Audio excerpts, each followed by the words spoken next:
नमस्कार दोस्तों, मैं हूं विक्रम और आप देख रहे हैं हमारा चैनल नियर बाय स्टडी। और आज के इस महत्वपूर्ण वीडियो में मैं आप लोगों के लिए लेकर आया हूं इसरो। जी हाँ, तो इसरो के विक्रम साराभाई अंतरिक्ष केंद्र का जो फायरमैन का एग्जाम हुआ है। जी हाँ, तो फायरमैन का जो एग्जाम है उसका मैं क्वेश्चन पेपर लेकर आया हूँ। जी हाँ, तो क्वेश्चन पेपर लेकर आया हूँ। इसका एग्जाम जो है तिरुवनंतपुरम में हुआ है। कहाँ हुआ है? तिरुवनंतपुरम में हुआ है। और दोस्तों, ये जो एग्जाम है वो 14/5/2023 को, जी हाँ, तो 14/5/2023 को हुआ है। तो दोस्तों, ये क्वेश्चन पेपर जो है आप लोगों के लिए आने वाले फायरमैन के एग्जाम्स के लिए, या फिर आने वाले इसरो के जितने भी फायरमैन के पोस्ट हैं, या फिर किसी अन्य डिपार्टमेंट के फायरमैन के पोस्ट हैं, उसके लिए बहुत ही ज़्यादा इंपॉर्टेंट हो जाता है। जी हाँ, तो बहुत ही ज़्यादा इंपॉर्टेंट हो जाता है। तो दोस्तों, इस वीडियो में आगे बढ़ने से पहले मैं आपको बताना चाहूँगा कि ये जो हमारा क्वेश्चन है इसमें टोटल ध्यान दीजिएगा, टोटल 80 क्वेश्चन है। जी हाँ, तो टोटल 80 क्वेश्चन है। इसमें 2 घंटे का समय दिया गया था। जी हाँ, तो 2 घंटे का समय दिया गया था। और ये क्वेश्चन सीरीज नंबर 1 है। जी हाँ, तो क्वेश्चन सीरीज नंबर 1 है। और इसमें जितने भी हम आंसर करने वाले हैं, जी हाँ, तो जितने भी हम आंसर करने वाले हैं सारे के सारे जो हैं आपके इसरो द्वारा जारी आंसर की के द्वारा। जी हाँ, तो इसरो के द्वारा जारी आंसर की के द्वारा हम इसको देखेंगे और साथ ही साथ फुल डिटेल सॉल्यूशन के साथ देखने वाले। तो दोस्तों, चलिए इस वीडियो को स्टार्ट करेंगे। और स्टार्ट करने से पहले मैं आपको बताना चाहूंगा कि जिन लोगों ने हमारे चैनल नियर बाय स्टडी को अभी तक सब्सक्राइब नहीं कर रखा है तो नीचे के दिए गए रेड बटन को दबाकर आप हमारे चैनल को सब्सक्राइब कर लीजिए। साथ बगल वाला बेल आइकन भी प्रेस कर दीजिएगा ताकि लेटेस्ट वीडियो का नोटिफिकेशन पहले आप लोग को मिल सके। तो दोस्तों, चलिए चलते हैं पहले क्वेश्चन की ओर। तो चलते हैं पहले क्वेश्चन की ओर। यहाँ पे जो है कुछ इंस्ट्रक्शन दिया गया था कि क्या है क्या नहीं है। तो देखिए, जैसे कि बताया गया इसमें टोटल 80 क्वेश्चन है और 2 घंटे का समय दिया गया। और ध्यान दीजिएगा कि प्रत्येक सही के लिए 1 अंक दिया जाएगा और प्रत्येक गलत के लिए 0.25 अंक काटा जाएगा, यानी कि 1/4 जो है इसमें निगेटिव मार्किंग भी था। जी हाँ, तो निगेटिव मार्किंग भी जो है वो था। और आगे इसी प्रकार से बताया गया कि किस प्रकार से आपको रंगना है, किस प्रकार से क्या करना है। तो समय को व्यर्थ ना करते हुए हम लोग चलेंगे पहले क्वेश्चन की ओर। तो पहला क्वेश्चन जो है, जी हाँ, तो पहला क्वेश्चन में बोला जा रहा है जरा दृष्टि दोष। जी हाँ, तो जरा दृष्टि दोष को ठीक करने के लिए उपयोगी लेंस किस प्रकार की होती है, यानी जरा दृष्टि दोष को दूर करने के लिए कौन सा लेंस प्रयोग किया जाता है। तो ध्यान दीजिएगा कि जरा दृष्टि दोष जब हो जाएगा और उसको जब दूर करना रहेगा तो यहाँ पे जो है आपको द्विफोकी लेंस, यहाँ तो द्विफोकी लेंस यानी कि बाइफोकल लेंस का यूज किया जाता है। तो इसका राइट आंसर जो है वो सी हो जाएगा। बढ़ेंगे अगले प्रश्न की ओर। तो अगला प्रश्न जो है एक मैथ का प्रश्न है। कहा जा रहा है नीचे दिए गए चित्र में परिधि है। तो परिधि ध्यान दीजिएगा, किसी भी चित्र का परिधि जब निकालना होता है या फिर परिमिति निकालना होता है तो होता है सम ऑफ ऑल साइड। जी हाँ, तो सम ऑफ ऑल साइड होता है। जी हाँ, तो सम ऑफ ऑल साइड जो है इसका होता है। तो देखिए, सम ऑफ ऑल साइड कर देंगे तो कितना हो जाएगा 4 + 5 + 3 यानी कि 12 जो है यहाँ पे राइट आंसर हो जाएगा। जी हाँ, तो 12 यहाँ पे राइट आंसर यानी कि सी इसका राइट आंसर हो जाएगा। अगला प्रश्न जो है कहा जा रहा है ओम कानून को घोतक है। जी हाँ, तो यानी कि the graph representing Ohm law is. तो ओम के लॉ को कौन यानी कि यहाँ पे बताता है तो रेखीय यानी कि लाइनर। जी हाँ, तो लाइनर जो है ओम के लॉ को ये दर्शाता है। जी हाँ, तो बढ़ते हैं अगले क्वेश्चन की ओर। तुम्हारा अगला प्रश्न जो है वो भी एक फिजिक्स का क्वेश्चन कहा जा रहा है एक 2.5 ओम का प्रतिरोध का चालक 10 वोल्ट के संभाव्य अंतर को लगाया जाता है। तो उसमें प्रभावित होने वाली विद्युत बहाव का मूल्य है। तो विद्युत बहाव का मूल्य क्या हो जाएगा? तो ध्यान दीजिएगा दोस्तों, इसका राइट आंसर जो हो जाएगा 4 ओम्स हो जाएगा। जी हाँ, तो 4 ओम्स जो है इसका राइट आंसर जो है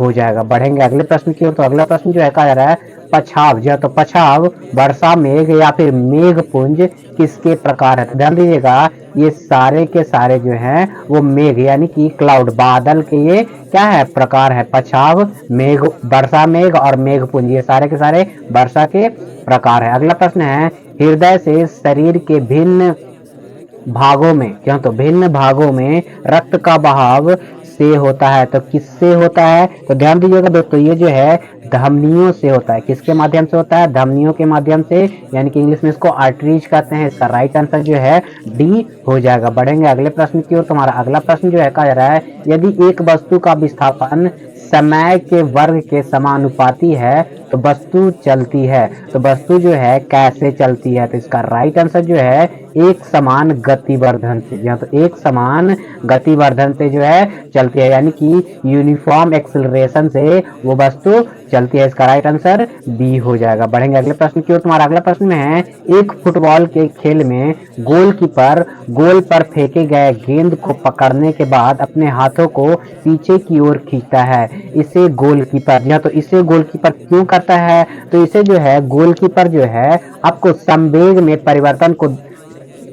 के परिवर्तन के दर को घटा सके। जी हाँ, तो संवेग के परिवर्तन के दर को घटा सके, इसीलिए जो है गोलकीपर या फिर विकेट कीपर ऐसा करता है, यानी कि decrease the rate of change momentum को घटाने के लिए जो है ऐसा करता है। अगला प्रश्न जो है वो कहा जा रहा है, यदि पृथ्वी के चारों ओर वायुमंडल ना हो तो पृथ्वी का तापमान क्या होगा, बढ़ेगा, घटेगा या फिर वैसे ही रहेगा। तो मैं आपको बता दूं दोस्तों, अगर वायुमंडल ना हो तो दिन में बढ़ जाएगा और रात में जो है वो टेम्परेचर क्या हो जाएगा, घट जाएगा। इसका राइट आंसर हो जाएगा, यानी कि increase during day and decrease during night, इसका राइट आंसर हो जाएगा। बढ़ेंगे अगले प्रश्न की ओर। अगला प्रश्न है, भारत ने अपना प्रथम एक दिवसीय अंतर्राष्ट्रीय क्रिकेट मैच कहाँ खेला। जी हाँ, तो भारत ने अपना प्रथम एक दिवसीय अंतर्राष्ट्रीय क्रिकेट मैच जो है वो कहाँ खेला, तो इसका राइट आंसर जो है वो हेडगली, जी हाँ, तो हेडगली में जो है इसने खेला है। इसका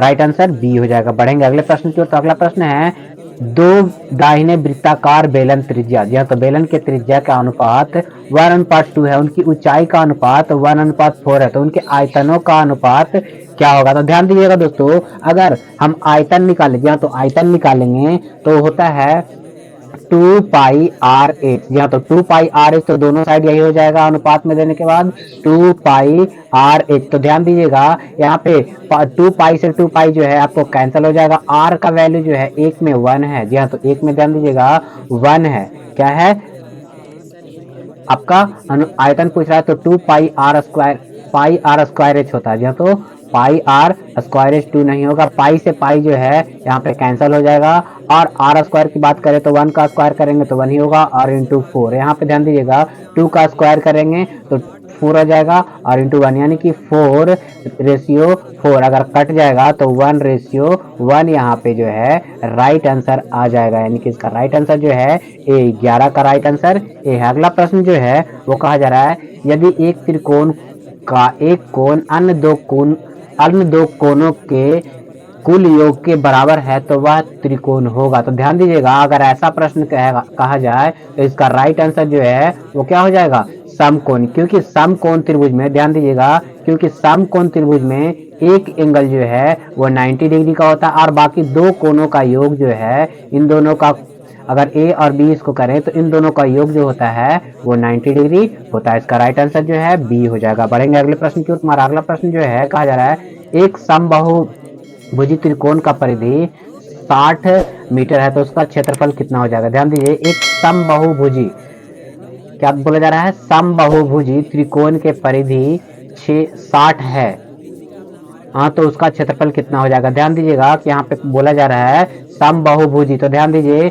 इसका होता है कि समबाहुभुज यानी कि समभुजी, यानी कि हो जाएगा, तो इसका जो परिधि होता है 3 इंटू भुजा, यानी कि जो है अगर 60 में 3 से डिवाइड दे देते हैं तो कितना आ जाएगा, 20 जो है आपका भुजा का लंबाई हो जाएगा। कितना हो जाएगा, भुजा का लंबाई हो जाएगा। और क्षेत्रफल निकालने के लिए होता है आपको, क्षेत्रफल जब निकालेंगे, ध्यान दीजिएगा कि जब क्षेत्रफल निकालेंगे तो यहाँ जो है आपका 100√3 मीटर स्क्वायर हो जाएगा। जी हाँ, तो 100√3 मीटर स्क्वायर जो है वो हो जाएगा, क्योंकि होता है।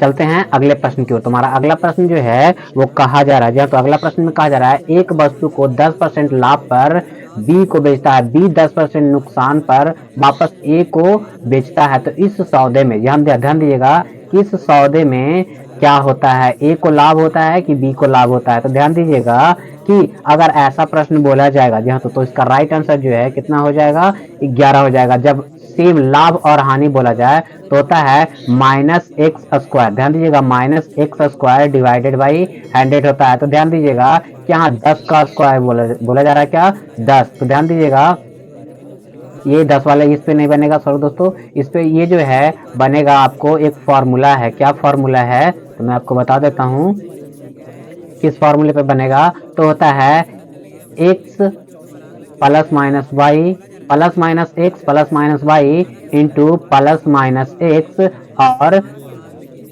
यहाँ पे नहीं, इंटू प्लस माइनस वाई होता है और डिवाइडेड बाई 100 हो जाता है। सिर्फ 2 का डिवाइड होता है। तो यहाँ पे देखिए 10 प्लस में है, यहाँ तो लाभ में, इसके बाद 10 माइनस में हो जाएगा, यहाँ पे हो जाएगा प्लस, क्या हो जाएगा प्लस, उसके बाद क्या हो जाएगा 10, क्या हो जाएगा 10 गुने 10, यहाँ पे चूंकि माइनस हो जाएगा, एक माइनस में रहेगा तो यहाँ पे 100 हो जाएगा। ध्यान दीजिए 0 0 कैंसिल हो जाएगा, यहाँ तो ये कैंसिल ही हो गया, तो -1 जो है इसका आ जाएगा। यानी कि इसको बी को जो है 1% का नुकसान हो रहा है। क्या हो रहा है, 1% का नुकसान हो रहा है। इसके अनुसार जो इसका राइट आंसर जो हो जाएगा आपका ए हो जाएगा। बढ़ेंगे अगले प्रश्न की ओर। तुम्हारा अगला प्रश्न जो है कहा जा रहा है, एक पिता ने अपने पुत्र से कहा, तुम्हारे जन्म के समय मैं तुम्हारे वर्तमान आयु जितना था।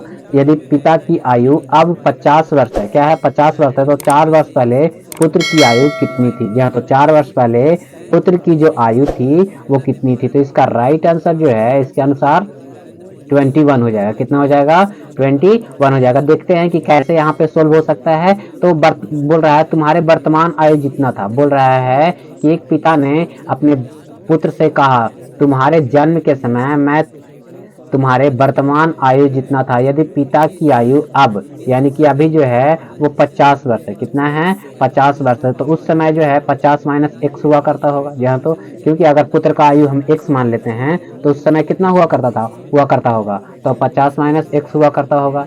तो यहाँ पे बोल रहा है तो 4 वर्ष पहले पुत्र की आयु क्या थी। तो ध्यान दीजिए अगर इन दोनों को हम करेंगे, क्या करेंगे, इन दोनों को हम घटाएंगे, क्या करेंगे घटाएंगे, तो इसके अनुसार जो है कितना आ जाएगा, x का वैल्यू इसको सोल्व करेंगे तो आ जाएगा 25। कितना आ जाएगा 25 आ जाएगा इसको घटाने पर। और जब हम लोग इसको सॉल्व करेंगे तो x का वैल्यू 25 4 वर्ष पहले बोला है, 4 वर्ष पहले जब निकालेंगे तो हमारा 21 जो है राइट आंसर आ जाएगा। बढ़ेंगे अगले प्रश्न की ओर। तुम्हारा अगला प्रश्न जो है वो एक रीजनिंग का क्वेश्चन है। कहा जा रहा है नोएडा, जी हाँ, तो नोएडा को इस प्रकार से लिखा जाता है, तो दिल्ली को किस प्रकार से लिखा जाएगा। इसका राइट आंसर जो है क्या हो जाएगा, डी हो जाएगा। क्या हो जाएगा, सॉरी दोस्तों, डी नहीं बल्कि सी हो जाएगा। इसका राइट आंसर सी हो जाएगा। ध्यान दीजिएगा कि इसमें क्या क्या किया गया है कि बैक किया गया, पहले जो है बैक किया गया। तो देखिए MNO आगे किया गया है तो आगे करेंगे, DE तो E यहाँ पे दिया हुआ है, उसके बाद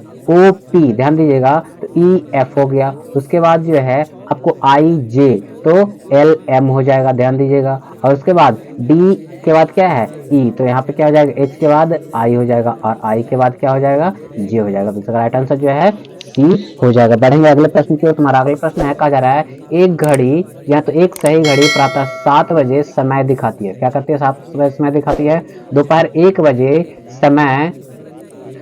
1 बजे के समय घड़ी की घंटे की सुई कितने डिग्री घूमी है। ध्यान दीजिएगा कि घड़ी के घंटे की सुई जो है 1 बजे, कितने बजे, 1 बजे कितने डिग्री घूमी है। ध्यान दीजिएगा कि अगर हम घड़ी बनाते हैं, क्या बनाते हैं, घड़ी, अगर इस प्रकार से घड़ी बना लें तो पहले बोला जा रहा है 7 बजे समय दिखा रही है। कितना बजे समय दिखा रही है, आपको 7 बजे समय दिखा रही है। चलिए 7 बजे समय दिखा रही है। उसके बाद जो है बोला जा रहा है क्या कि समय जो है कितने बजे, 1 बजे दिखा रही है। तो 1 जो है बिल्कुल इसके सामने होता है, क्या होता है, बिल्कुल इसके सामने होता है। इसके अनुसार जो अगर हम इसका एंगल वैल्यू देखें तो कितना एंगल वैल्यू हो जाएगा, तो 180 डिग्री जो है क्या हो जाएगा, आपको एंगल वैल्यू कुछ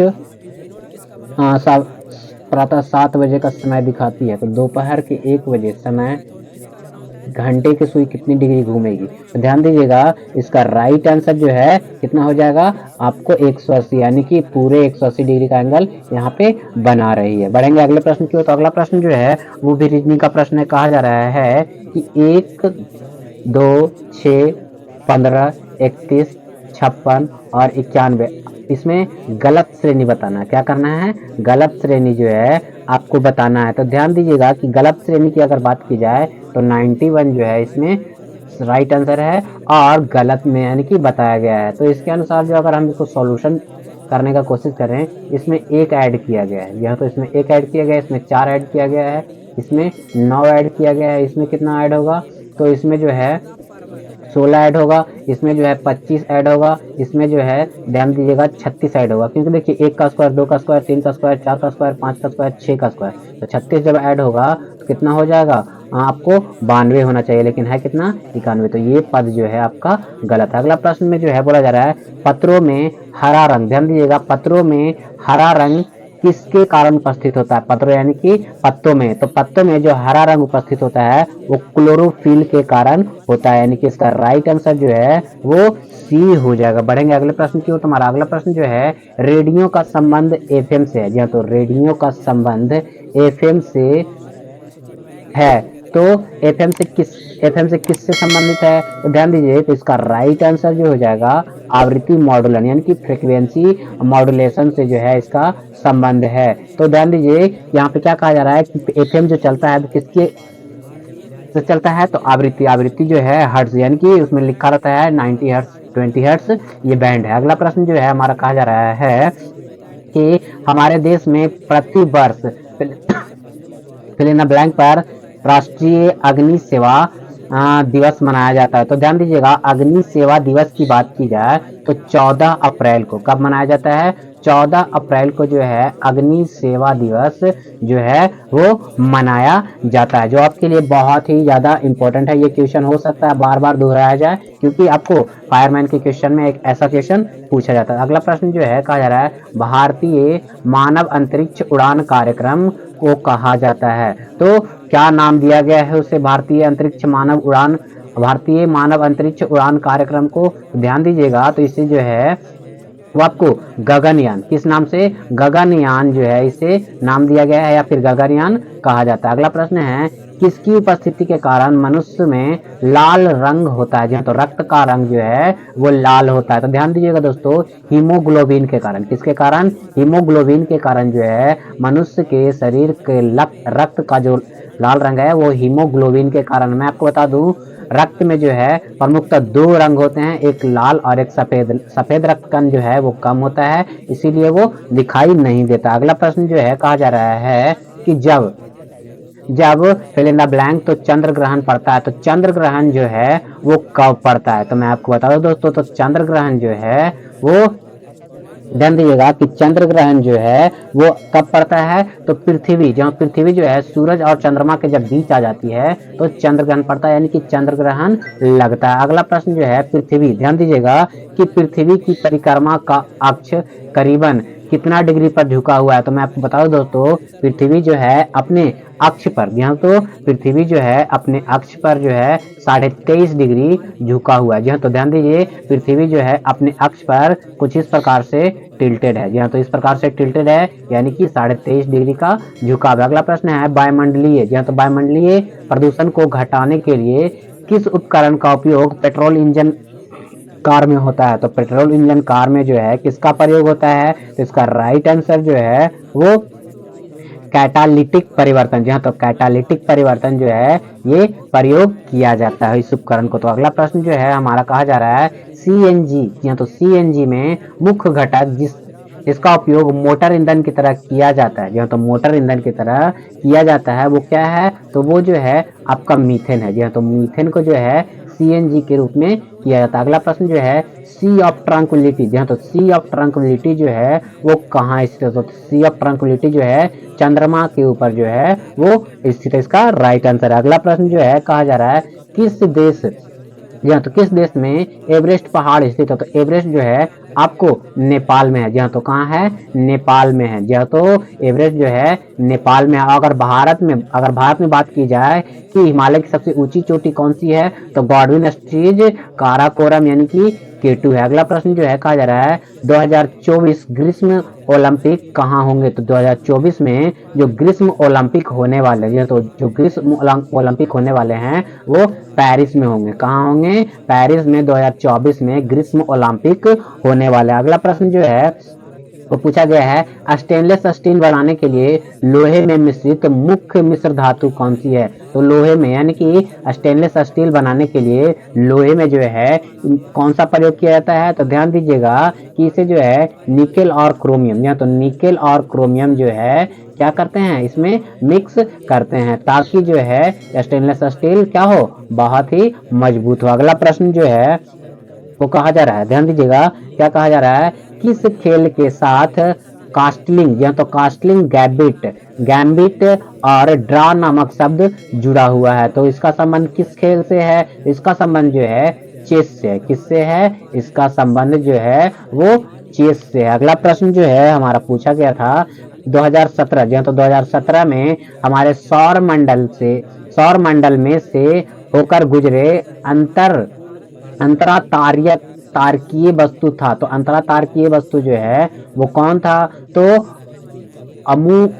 ओमुआमुआ, जी हाँ, तो ओमुआमुआ जो है वो गुजरा था। तो बढ़ेंगे अगले प्रश्न की ओर। तुम्हारा अगला प्रश्न जो है वो पूछा गया था कि यदि एक आयत के प्रत्येक पक्ष में 20% वृद्धि कर दिया जाए तो उसका क्षेत्रफल में कितना वृद्धि हो जाएगा। तो देखिए इसमें वही वाला फॉर्मूला यूज होगा। क्या फॉर्मूला हो जाएगा? प्लस माइनस एक्स, जी हाँ, तो plus minus x plus minus y और क्या हो जाएगा इंटू प्लस माइनस एक्स और प्लस माइनस वाई। जी हाँ, तो plus minus y divided by जो है यहाँ पे 100 हो जाएगा, यहाँ पे मल्टीप्लाई नहीं। तो देखिए दोनों बढ़ाने के लिए बोल रहा है तो प्लस 20 प्लस यहाँ पे हो जाएगा क्या, प्लस 20 इंटू 20 डिवाइडेड बाई 100। तो 2 जीरो से 2 जीरो जो है वो कैंसिल हो जाएगा और 20 20 40 और 4 44 हो जाएगा। कितना हो जाएगा?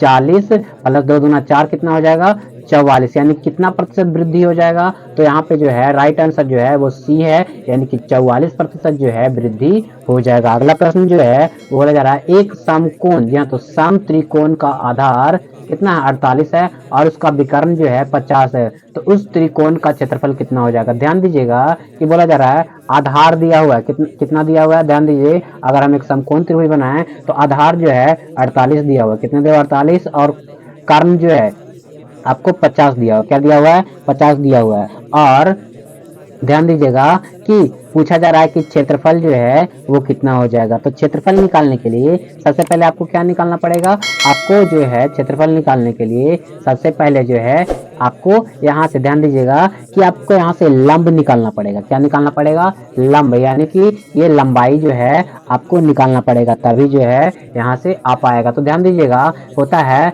लंब इज इक्वल टू, जी हाँ, तो लंब इज इक्वल टू होता है hypotenuse square minus base square. जी हाँ, तो hypotenuse square minus base square हो जाता है जब हम इसको सॉल्व करते हैं। जी हाँ, तो जब हम इसको सॉल्व करेंगे तो क्या आ जाएगा? तो 50 का स्क्वायर माइनस 48 का स्क्वायर। जी हाँ, तो 50 का स्क्वायर माइनस 48 का स्क्वायर करते हैं। तो ध्यान दीजिएगा 50 का स्क्वायर अगर हम करते हैं, ध्यान दीजिएगा दोस्तों कि 50 का जब हम स्क्वायर करेंगे तो कितना आ जाएगा? 2500 हो जाएगा। और जब हम लोग 48 का स्क्वायर करेंगे, क्या करेंगे? स्क्वायर करेंगे तो कितना हो जाएगा?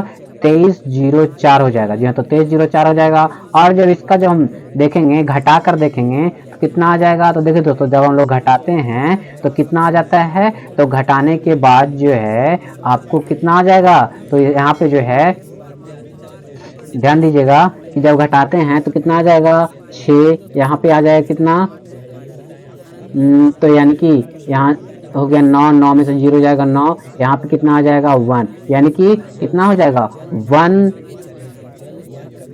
196। यहाँ तो यहाँ पे जो है 196 जो है हो जाएगा। तो ध्यान दीजिए इसके अनुसार जब हम लोग इसका रूट करते हैं, क्या करते हैं? इसका जब हम लोग रूट करेंगे, क्या करेंगे? रूट करेंगे तब कितना आ जाएगा? तो इसका रूट करने के बाद जो है वो आपको 14 आ जाएगा, यानी कि लंब जो है कितना आ गया? 14। अगर हम इसका क्षेत्रफल निकालेंगे तो क्षेत्रफल निकालने के लिए होता है एरिया इज इक्वल टू 1/2 आपको बेस इंटू लेंथ, यानी कि अगर हम इसको वैल्यू पुट करते हैं तो 1/2 इंटू 48। जी हाँ, तो 48 गुने 14, यहाँ पे ध्यान दीजिएगा, अगर हम कट करें तो कट करेंगे तो 24 से ये 2 मरतबे कट जाएगा, और 24 किसको, 24 को अगर जो है हम 14 से मल्टीप्लाई करते हैं तो कितना आ जाएगा 336, यानी कि 24 को 14 से मल्टीप्लाई करेंगे तो कितना आ जाएगा 336। 336 जो है यहाँ पे राइट आंसर हो जाएगा। तो बढ़ेंगे अगले प्रश्न की ओर। तुम्हारा अगला प्रश्न जो है कहा जा रहा है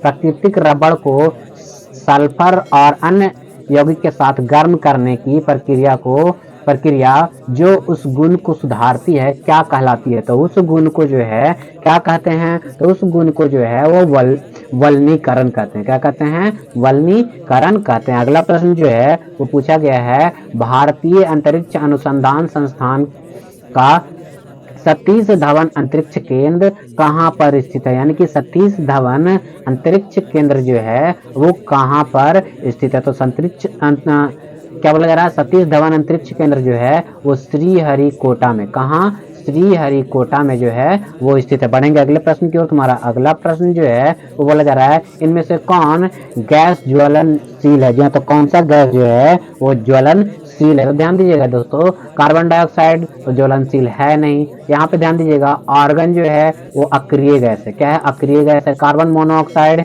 ये धुआं के रूप में निकलता है। तो यहाँ पे एक ही ऑप्शन बच जाता है, वो क्या बच जाता है कि सॉरी दोस्तों, कार्बन मोनोऑक्साइड नहीं, हीलियम जो है वो अक्रिय, मतलब कि ये आपको क्रिया करता नहीं है।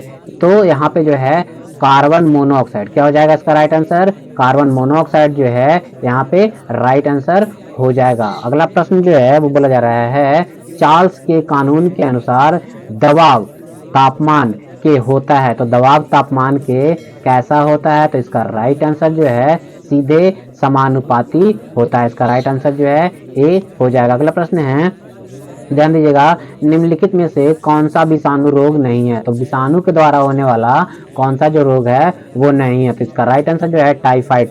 टाइफाइड जो है विषाणु के द्वारा होने वाला रोग नहीं। इसके अलावा डेंगू, एड्स, इन्फ्लुएंजा सारे के सारे विषाणु से होने वाले रोग हैं। तो 40 का राइट आंसर जो हो जाएगा वो सी हो जाएगा। अगला प्रश्न जो है कहा जा रहा है हमारे देश, ध्यान दीजिए, हमारे देश में राष्ट्रीय आपातकाल की संख्या, राष्ट्रीय आपातकालीन संख्या है। तो राष्ट्रीय आपातकालीन संख्या की बात की जाए तो कितनी है, तो 112। जी हाँ, तो आपातकाल की संख्या का जो है 112 बताया गया। अगला प्रश्न जो है कहा जा रहा है गैल्वेनीकरण वह प्रक्रिया जिसमें लोहे को जंग लगने से बचाने के लिए उस पर परत लगाई जाती है। तो उस पर जो है जिंक की परत लगाई जाती है। जी हाँ, तो उस पर जो है जिंक की परत लगाई जाती है। इसका राइट आंसर जो है वो क्या हो जाएगा, जिंक इसका जो है वो राइट आंसर हो जाएगा। बढ़ेंगे अगले प्रश्न की ओर। तो अगला प्रश्न जो है कहा जा रहा है किन खेलों के साथ निम्नलिखित शब्द संबंधित है, यानी कि बैटम भार, फ्लाई भार, वोल्टर भार, ये सारे शब्द जो है किस खेल से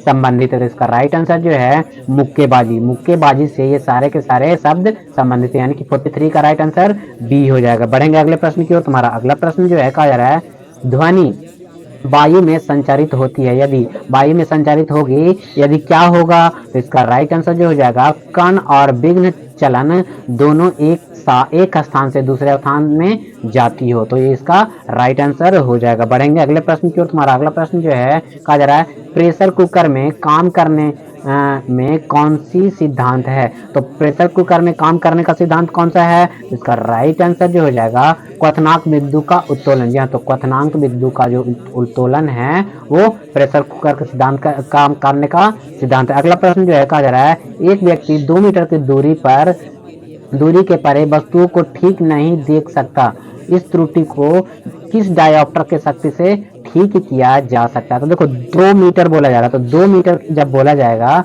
तो कितना सीधे जो है उसमें क्या कर देंगे, आपको 4 से डिवाइड दे देंगे और माइनस लगा देंगे। क्या कर देंगे, 4 से डिवाइड दे देंगे उसमें और माइनस लगा देंगे, यानी कि माइनस 0.5 डायोप्टर के लेंस से जो है वो ठीक हो जाएगा। ध्यान दीजिएगा कि अगर दूरदृष्टि दोष बोलेगा, दूरदृष्टि दोष बोलेगा तो हो जाएगा उत्तल लेंस। कौन सा लेंस हो जाएगा, उत्तल। अगर निकट दृष्टि दोष बोलेगा, क्या बोलेगा, निकट दृष्टि दोष बोलेगा, तब हो जाएगा अवतल लेंस। इन लेंसों के द्वारा जो है वो आपको क्या किया जाता है, निकट दृष्टि दोष और दूरदृष्टि दोष को दूर किया जाता है। अगला प्रश्न जो है कहा जा रहा है लेड। ध्यान दीजिएगा, लेड यानी कि सीसा, अम्ल, लिथियम आयन और निकेल कैडमियम के प्रकार हैं। किसके प्रकार हैं? तो ध्यान दीजिएगा, ये जो है क्या, ये जो है आपको बैटरी में प्रयोग होने वाले, जो है तो बैटरी में प्रयोग होने वाले रसायन के प्रकार हैं, जो है तो बैटरी में प्रयोग होने वाले रसायन के प्रकार हैं। बढ़ेंगे अगले प्रश्न की ओर। तुम्हारा अगला प्रश्न जो है कहा जा रहा है,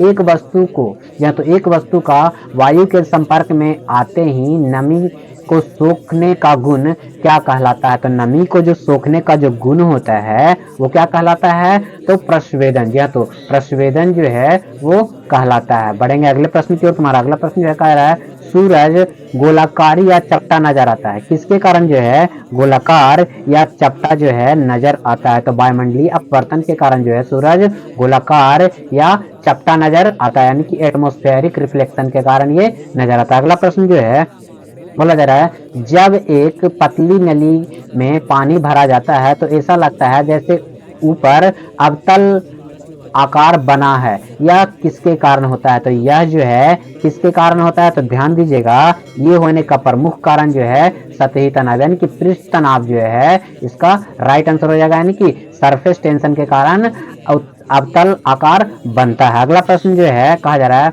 अक्षीय तरंग, ध्यान दीजिएगा, अक्षीय तरंग किसमें नहीं बह सकती है? तो अक्षीय तरंग जो है वो किसमें नहीं बह सकती है? तो ध्यान दीजिएगा, तो ये शून्य में, ध्यान दीजिएगा कि वैक्यूम में, यानी कि शून्य में जो है अक्षीय तरंग नहीं बह सकते। अगला प्रश्न जो है कहा जा रहा है, 640 व्यक्ति के नमूने अध्ययन में पाया गया कि 512 व्यक्तियों के पास उच्च शिक्षा सर्टिफिकेट है। यदि किसी व्यक्ति को यथाकृत चुनाव किया जाए तो उस व्यक्ति के पास उच्च शिक्षा वाले सर्टिफिकेट होने की संभावना कितनी है? तो ध्यान दीजिए, उच्च शिक्षा की बात की जा रही है, तो उच्च शिक्षा है कितना? तो उच्च शिक्षा होने की जो प्रायिकता हो जाएगी 512/640 हो जाएगा। कितना हो जाएगा? 512/640 हो जाएगा। तो अगर इसका प्रायिकता निकालना है, प्रोबेबिलिटी निकालना है, तो सीधे सीधे डिवाइड दे देंगे, और डिवाइड देने के बाद, तो डिवाइड देने के बाद जो है आपको डी आंसर आ जाएगा। बढ़ेंगे अगले प्रश्न की ओर। अगला प्रश्न है, एक समभुजी त्रिकोण के प्रत्येक कोण का मान कितना होता है? तो समभुजी के प्रत्येक कोण का मान जो है 60 डिग्री होता है। जी हाँ, तो इसमें क्या होता है, सारा भुजा बराबर होता है और सारा कोण का मान जो है वो बराबर होता है। तो इसमें जब सारे कोण का मान बराबर हो जाएगा तो सारे कोण का वैल्यू, टोटल वैल्यू 180 डिग्री होता है। 3 से डिवाइड देंगे तो आपको 60 डिग्री आ, यानी कि राइट आंसर बी 60 डिग्री हो जाएगा। अगला प्रश्न जो है कहा जा रहा है, यहाँ पे एक ग्राफ से रिलेटेड फॉर्मूला यहाँ पे बताया गया है। कहा जा रहा है कि 4px 3y बराबर 12 समीकरण का हल x = 3 और y = -2 है, तो p का मूल्य क्या हो जाएगा? देखिए, p का मूल्य जो है x का वैल्यू दिया हुआ और y का वैल्यू दिया हुआ, अगर हम निकालने का कोशिश करें तो क्या हो जाएगा? 4 × p × x का वैल्यू 3 दिया हुआ है -3 × -2, तो इसके अनुसार जो है इसका वैल्यू दिया हुआ है 12। जब इसको सोल्व करते हैं तो 14, यहाँ पे 12p हो जाएगा, माइनस माइनस माइनस क्या हो जाएगा, +6 = 12 हो जाएगा। क्या हो जाएगा? 12 हो जाएगा। जहाँ तो ध्यान दीजिएगा कि 12 जो है वो हो जाएगा। तो इसके अनुसार जो है अगर जहाँ इसको सोल्व करते हैं तो क्या हो जाएगा, तो 12p प्लस में है, इधर जाएगा माइनस में, यानी कि 12 - 6, यानी कितना आ जाएगा यहाँ पे 6 आ जाएगा। यहाँ देखिए यहाँ पे क्या है, आपको जो है डिवाइड मल्टीप्लाई में है तो उधर लेके जाएंगे तो 6 / 12 यानी कि कट जाएगा, तो क्या हो जाएगा आपको 1/2 यानी कि 0.5, यानी कि 0.5 यहाँ पे बी राइट आंसर हो जाएगा, यानी कि 54 का राइट आंसर जो है वो क्या हो जाएगा, बी हो जाएगा। बढ़ेंगे अगले प्रश्न की ओर। तो अगला प्रश्न है, आर्द्रता के मापनी उपयोगी उपकरण है। तो आर्द्रता मापने के लिए ध्यान दीजिएगा, आर्द्रता मापने के लिए किसका प्रयोग किया? तो आर्द्रता मापने के लिए आर्द्रता मापी यानी कि हाइग्रोमीटर का प्रयोग किया जाता है। तो आर्द्रता मापने के लिए हाइग्रोमीटर का प्रयोग किया जाता है। अगला प्रश्न है, किस ग्रह के चंद्रमा नहीं है? तो कौन से ग्रह का जो है कोई भी चंद्रमा नहीं है? तो ध्यान दीजिएगा कि यहाँ पे बुध जो है सूर्य के नजदीक है, इसीलिए इसका कोई भी जो है चंद्रमा नहीं। इसके सारे चंद्रमा को जो है क्या करता है, सूर्य जो है अपनी ओर आकर्षित कर लेता है। अगला प्रश्न जो है कहा जा रहा है, एम ढेर, जी हाँ, तो एम ढेर और 2v वेग के एक पिंड का गतिज ऊर्जा क्या हो जाएगा? यहाँ पे देखिए ढेर जो है वो आपको इंग्लिश ट्रांसलेशन हुआ, इसलिए हिंदी ट्रांसलेशन इसलिए गलत हो रहा है। What is the kinetic energy of body with mass m and velocity 2 भी। तो इसका राइट आंसर क्या होता है? इसका अगर फॉर्मूला की बात की जाए तो अगर इसका फॉर्मूला की बात की जाए तो फॉर्मूला जो है क्या हो जाता है इसके अनुसार जो है फॉर्मूला है आपको 1/2 mv² फॉर्मूला है। तो इसको जब चेंज करेंगे, क्या करेंगे, चेंज करेंगे तो ध्यान दीजिएगा 1/2 है, क्या है 1/2 m, यहाँ पे v का वैल्यू जो है 2 भी है। तो अगर 2 भी हमको स्क्वायर करेंगे कितना हो जाएगा 1/2 m, 2 2 जा 4 भी स्क्वायर हो जाएगा, 2 से 2 कटेगा तो कितना आ जाएगा 2, यानी कि 2m भी स्क्वायर हो जाएगा। यहाँ पे राइट आंसर। अब देखिए बहुत सारे लोग जो हैं इसको डायरेक्टली 1/mv² लगाकर चले जाएंगे, लेकिन ये जो है वो टोटली आपका गलत हो जाएगा, क्योंकि यहाँ पे आपका अलग अलग दिया हुआ है, इसीलिए हम इसको फॉर्मूले पे पुट करेंगे और इसको बनाएंगे। तो कितना आंसर हो जाएगा 2mv², इसका राइट आंसर हो जाएगा, यानी कि डी हो जाएगा। अगला प्रश्न जो है कहा जा रहा है पास्कल किसके मापने का मात्रक है? तो पास्कल जो है किस क्या मापा जाता है? तो पास्कल से जो ध्यान दीजिएगा कि आपको दबाव प्रेशर मापने के लिए पास्कल का प्रयोग किया था। अगला प्रश्न है आवर्त सारणी में तांबे या तो तांबे का चिन्ह है, तो तांबे का चिन्ह क्या होता है, यानी कि कॉपर का चिन्ह आपको क्या है? तो Cu जो है वो लैटिन सिंबल है। अगला प्रश्न जो है कहा जा रहा है पानी का क्वथनांक है, तो अगर जो है केल्विन में, अगर डिग्री में पूछा जाता, सेल्सियस में पूछा जाता तो 100 डिग्री सेल्सियस है, लेकिन यहाँ पे केल्विन में पूछा जा रहा है। तो केल्विन में अगर पूछा जाए तो इसका राइट आंसर जो है, तो इसका राइट आंसर जो है क्या हो जाएगा? तो इसका राइट आंसर जो है वो सी हो जाएगा, यानी कि 373 डिग्री केल्विन पे जो है पानी उबलने लगता है। बढ़ेंगे अगले प्रश्न की ओर। तो हमारा अगला प्रश्न जो है वो कहा जा रहा है 1 मीटर क्यूब के बराबर है। तो 1 मीटर क्यूब की अगर बात की जाए तो मीटर क्यूब को जब लीटर में कन्वर्ट करते हैं, क्या करते हैं, लीटर में कन्वर्ट करते हैं तो 1000 से मल्टीप्लाई करते हैं। क्या करते हैं? 1000 से मल्टीप्लाई करते हैं तो 1000 लीटर, यानी कि 1 मीटर क्यूब में कितना होता है? 1000 लीटर होता है। अगला प्रश्न जो है कहा जा रहा है सोडियम का परमाणु संख्या कितना है? तो बहुत ही आसान सा क्वेश्चन है।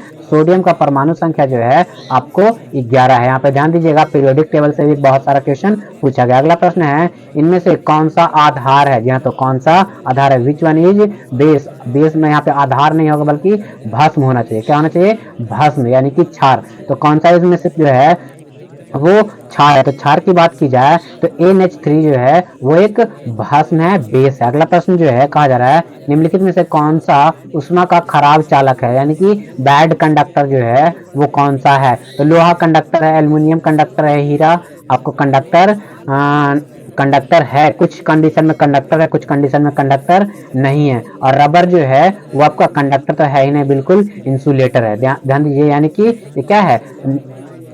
चालन नहीं करता। तो इसके अनुसार जो है राइट आंसर क्या हो जाएगा? तो राइट आंसर 64 का क्या हो जाएगा? आपको रबर हो जाएगा, यानी कि इसमें चालन नहीं होता। हीरा में भी चालन होता है, यानी कि बैड कंडक्टर में रबर हो जाएगा, ये इंसुलेटर होता है। बढ़ेंगे अगले प्रश्न की ओर। अगला प्रश्न कहा जा रहा है कि ध्यान दीजिएगा, कहा जा रहा है एक लड़का 5 विषयों में 17, 25, 38, 40 और 45 अंक प्राप्त करता है, तो उसके औसत का हिसाब कितना हो जाएगा? ध्यान दीजिए औसत बराबर होता है सिग्मा fx बटा, जी हाँ, तो सिग्मा f बटा सिग्मा fx बटा सिग्मा fx होता है, सिग्मा x होता है, यानी कि सभी संख्याओं का योग बटे कुल संख्या, यानी कि जब सभी को ऐड करते हैं, ध्यान दीजिएगा सभी पहले काउंट कर लेते हैं 1 2 3 4 5, कितना है? कितना 5 है। सबको जोड़ने के बाद 5 5 10 10 और 8 7 15, 10 5 15 15 और 10 25, यानी कि 25 का 5 हाथ में रहा, 2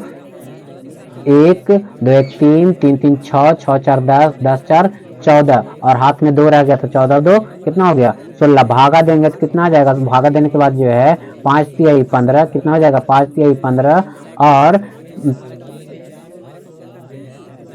फिर हो जाएगा 5 तिहाई 15, यानी कि 33 जो है इसका राइट आंसर हो जाएगा, यानी कि 65 का। यहाँ तो ध्यान दीजिएगा कि 65 का जो है वो कितना हो जाएगा? आपको 33 राइट आंसर जो है वो हो जाएगा। जी हाँ, तो 33 राइट आंसर हो जाएगा। बढ़ेंगे अगले प्रश्न। कहा जा रहा है भूमि पर किसी वस्तु का भार यदि ग्राम है, यदि ग्राम है तो चांद पर उसका वजन कितना हो जाएगा। ध्यान दीजिए, अगर किसी वस्तु का वजन 1 ग्राम रहेगा, क्या रहेगा, 1 ग्राम रहेगा, तो चंद्रमा पर जाने के बाद, ध्यान दीजिएगा, तो चंद्रमा पर जाने के बाद क्या हो जाता है, 1/6 हो जाता है। तो क्या हो जाएगा, G/6 हो जाएगा। क्या हो जाएगा, G/6, यानी कि राइट आंसर जो है वो डी हो जाएगा। यानी कि द्रव्यमान जो है क्या हो जाता है, वहाँ वजन जो है, भार जो है वो 1/6 हो जाता है। अगला प्रश्न में कहा जा रहा है, कानून तापमान और परिमाण संबंध बताता है। तो ये किसने बताया था, तो इसका राइट आंसर जो है चार्ल्स का कानून जो है इसको बताता है। अगला प्रश्न जो है कहा जा रहा है, एलपीजी रिसाव के दौरान किस काम को नहीं करना चाहिए। तो जब एलपीजी का रिसाव होता है, ध्यान दीजिए, जब एलपीजी का रिसाव होता है, लीक करता है,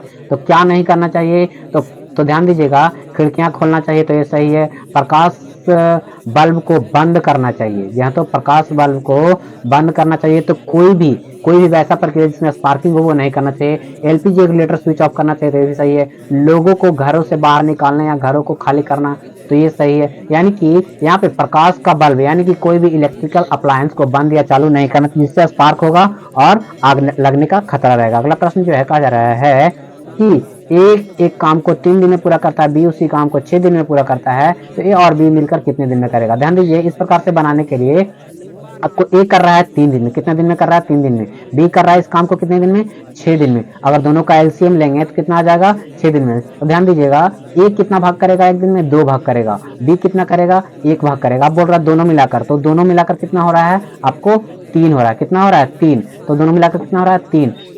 एक दिन में 3 काम करेगा, तो 6 काम करने में कितना दिन लगेगा, 2 दिन लगेगा। कितना दिन लगेगा, 2 दिन। यानी कि इसका राइट आंसर जो है कितना हो जाएगा, 2। इसका राइट आंसर 2 दिन हो जाएगा, यानी कि ए। बढ़ेंगे अगले प्रश्न को। अगला प्रश्न है, ओम का कानून। जी हाँ, तो ओम का कानून है, यानी कि ओम्स लॉ है, उसका क्या फॉर्मूला है। तो इसका राइट आंसर जो है, जी हाँ, तो इसका राइट आंसर जो है वो क्या हो जाएगा, तो इसका राइट आंसर जो है होता है, वोल्टेज इज इक्वल टू विद्युत प्रवाह इंटू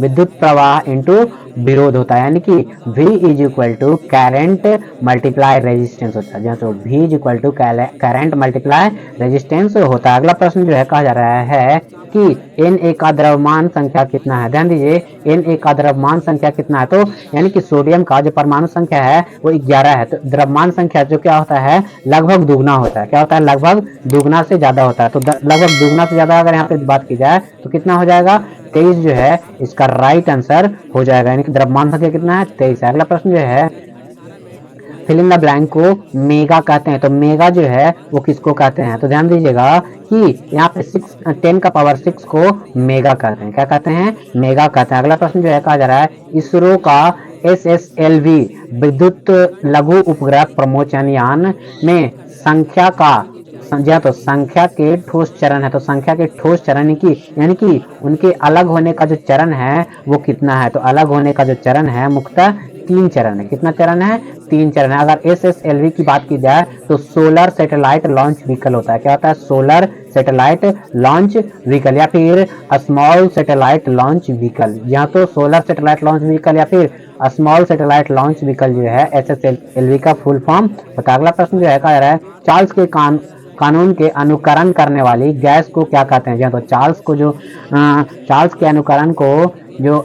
के कानून को जो अनुकरण करता है उस गैस को क्या कहा जाता है, तो उसको जो है आदर्श गैस, क्या कहा जाता है, आदर्श गैस जो है उसे कहा जाता है। अगला प्रश्न जो है कहा जा रहा है, क्षेत्रफल के आधार पर भारत का सबसे बड़ा राज्य कौन सा है। तो क्षेत्रफल के आधार पर सबसे बड़ा राज्य की बात की जाए तो वो आपका राजस्थान है। क्या है, राजस्थान जो है सबसे बड़ा राज्य है। अगला प्रश्न जो है कहा जा रहा है, एल्यूमिनियम है। तो एल्यूमिनियम क्या है, तो एल्यूमिनियम जो है आपको रोधक सामग्री है, तो इंसुलेटर नहीं है। चालकीय है तो कंडक्टर है, यानी कि वो क्या है, एल्यूमिनियम जो है कंडक्टर है, विद्युत का चालक है। तो इसका राइट आंसर जो है यानी कि 76 का बी राइट आंसर हो जाएगा। अगला प्रश्न है, 7 से बड़े पीएच स्केल हैं। तो 7 से बड़े पीएच, अगर हम पीएच स्केल की बात की जाए तो इधर यहाँ पे 7 हो जाएगा, नीचे हो जाएगा कम, ऊपर हो जाएगा ज्यादा। अगर नीचे की बात की जाए तो नीचे होता है अम्ल, क्या होता है, अम्ल होता है। और ऊपर जैसे ही जाएंगे तो ऊपर हो जाता है क्षार, क्या हो जाता है, क्षार हो जाता है। अगर बीच में रहेगा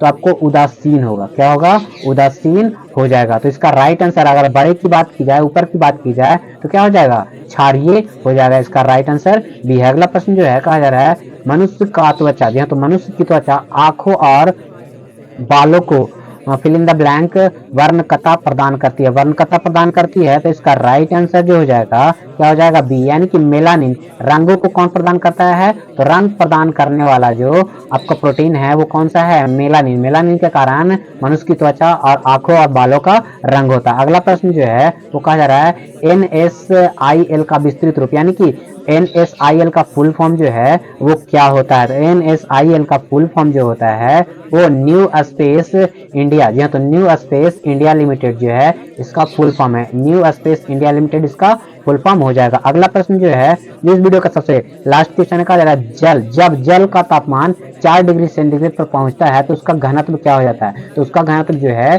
बढ़ जाता है। यानी कि 4 डिग्री टेम्परेचर पर जल का जो घनत्व होता है वो सबसे अधिक होता है। क्या होता है, सबसे अधिक जो होता है। अगर गर्म भी करेंगे तो कम घनत्व बढ़े घटेगा, और कम भी करेंगे तो घनत्व जो है वो घटेगा। तो दोस्तों आप लोग बताइए कि आप लोगों को ये वीडियो कैसा लगा। अगर अच्छा लगा हो तो इस वीडियो को लाइक कर दीजिए, तो अगर अच्छा लगा हो तो इस वीडियो को लाइक कर दीजिए और ज़्यादा से ज़्यादा लोगों को शेयर जरूर कर दीजिए, ताकि हर किसी को जो है, तो हर किसी को जो है आपको ये क्वेश्चन मिल सके। जो भी फायरमैन का एग्जाम देने वाले हैं उनको ये मिल सके और ज़्यादा से ज़्यादा लोग को सहायता मिल सके। अब जिन लोगों ने हमारे चैनल नियर बाय स्टडी को अभी तक सब्सक्राइब नहीं किया तो नीचे के दिए गए रेड बटन को दबाकर आप हमारे चैनल को सब्सक्राइब कर लिए, साथ बगल वाला बेल आइकन भी प्रेस कर दीजिएगा, ताकि लेटेस्ट वीडियो को नोटिफिकेशन सबसे पहले आप लोगों को मिल सके। तो आज की वीडियो में बस इतना ही, जल्द ही मिलते हैं अगली वीडियो में, तब तक के लिए नमस्कार।